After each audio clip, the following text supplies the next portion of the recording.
I was sitting on the couch, mindlessly scrolling through my phone, when my fiancé's phone lit up on the coffee table. Normally, I don't even glance at his screen. We've always trusted each other, or at least I thought we did. But the name that popped up made my stomach twist. It was his ex. The same ex he swore he hadn't spoken to in years. At first, I just stared at it. The message preview was short. I miss our late-night talks. My heart started pounding. I told myself not to overthink, that maybe it was just some weird random message she sent. But my hands moved before my brain caught up, and suddenly, his phone was in my hand, and I was scrolling through their messages. I wish I hadn't. There were weeks of texts, flirty jokes, late-night heart-to-hearts, even a few, "I wish things were different," comments. My chest physically hurt reading them. He had been telling her about me, about our fights, about how stressed he was about the wedding, even about my insecurities. It felt like I was standing outside a window watching my own relationship from the outside, except I was the punchline to some cruel joke. When he walked back into the room, I was frozen in place, his phone still in my hand. My voice shook when I asked, "Want to explain this?" He blinked, saw the phone, and instantly stiffened. "Why are you going through my messages?" he asked, defensive right away. "Because she just texted you." "And look at this," I said, shoving the phone toward him. "You've been talking to her for weeks? Months?" He sighed and sat down across from me, running a hand through his hair. "It's not like that," he said. "Not like that?" I could barely breathe. "You told her you miss her. You told her you wonder if you broke up too soon. How is that not like that?" "It's just talking," he said, his voice rising. "You're blowing this out of proportion. Just talking." Those two words kept replaying in my head like a broken record. I couldn't even look at him. I stood up, went into the bedroom, and locked the door. I cried until my face was blotchy and my throat hurt. The next morning, he acted like nothing had happened. He even made me coffee. I just stared at him, numb, wondering how he could be so calm when I felt like my world had cracked in half. I asked him if he had blocked her. He said yes. He said it was handled. But something in me didn't believe him. For the next week, I watched him. Every time he smiled at his phone, every time he went into the other room to take a call, every time he stayed up late working, I felt sick. Finally, I couldn't take it anymore. I checked the phone bill. Her number was still there, multiple times a day. When I confronted him, he rolled his eyes. "You're being crazy," he said. "She's just a friend. This is why I don't tell you things. You get jealous." That was it for me. I packed a bag, grabbed my keys, and drove to my sister's house. He didn't even try to stop me. The first night away was the worst. I lay in the guest room staring at the ceiling, replaying every moment of our relationship. Our first date, our engagement, the way he used to look at me like I was his whole world, and now this. I wondered how many times he had texted her while lying next to me. 3 days later, I got a message from an unknown number. "It was her. I didn't know you were still engaged," she wrote. "He told me you guys were on a break and might not make it to the wedding. I'm so sorry." I sat there staring at my phone for a long time before replying. I thanked her for telling me, and then I blocked his number. The next few days were brutal. I cried a lot. I couldn't eat. My engagement ring sat on the nightstand, mocking me. My wedding dress was hanging in my closet, untouched, as if it was waiting for a future that no longer existed. Slowly, though, the crying turned into something else. Anger. Not the kind of anger that makes you yell and throw things, but a cold, quiet anger that settles deep in your bones. He lied to me. He betrayed me. And then he tried to make me feel like I was crazy for catching him. So I made a decision. I called the venue and canceled the wedding. I boxed up my dress and put it in storage. I shredded the invitations and cried over the pieces. But when I was done, I felt lighter. A few nights later, he showed up at my sister's house. He looked awful, like he hadn't slept in days. He begged me to come home, said he'd block her for real this time, said we could go to counseling. For a split second, I wanted to believe him.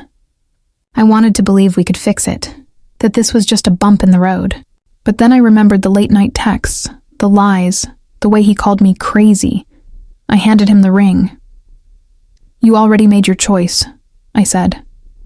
I'm just making it official." He didn't say anything for a long time. Finally, he nodded, took the ring, and left. I didn't cry. I actually felt at peace. It's been 3 weeks now. It still hurts, but I can breathe again. I'm learning that love isn't enough without trust. I'm learning that I deserve someone who chooses me, fully, without hesitation, every single day. And most importantly, I'm learning that walking away isn't weakness. Sometimes it's the bravest thing you can do. The first weekend after I gave him back the ring was the strangest. I kept reaching for my phone, wanting to text him, to tell him about my day like I had every day for 3 years. I'd wake up expecting a good morning text, and when it didn't come, there was this heavy silence that filled the room. But slowly, I started doing things for myself again. I went on walks every morning with my sister. I started cooking my own meals instead of skipping dinner because I was too sad to eat. I even picked up a book I'd been meaning to read for months. It was weird. I started to notice little things that I had ignored when we were together. Like how I'd stopped going to my yoga class because he didn't like waiting for me to get home late, or how I always ordered takeout from his favorite place, even though I didn't really like it, or how I'd stopped talking to my friends as much because he said they didn't really get our relationship. One night, my sister and I sat on the back porch drinking tea. She looked at me for a long time and said, "You seem lighter." I laughed a little because she was right. I did feel lighter, like a weight I didn't even know I was carrying had been lifted off me. That night, I dreamed about him for the first time since I left. In the dream, he was texting her again, laughing at something she said, and I was standing right there. But instead of crying or begging, I just turned around and walked away. When I woke up, my heart was racing, but I didn't feel broken. I felt strong. A few days later, he texted me from a different number. "Can we please talk?" he wrote. For a long time, I just stared at the message. My old self would have answered right away, but I wasn't that person anymore. I took my time, thought about what I really wanted, and finally replied, "There's nothing left to talk about. Please respect my space," he didn't reply. And honestly, that was the closure I needed.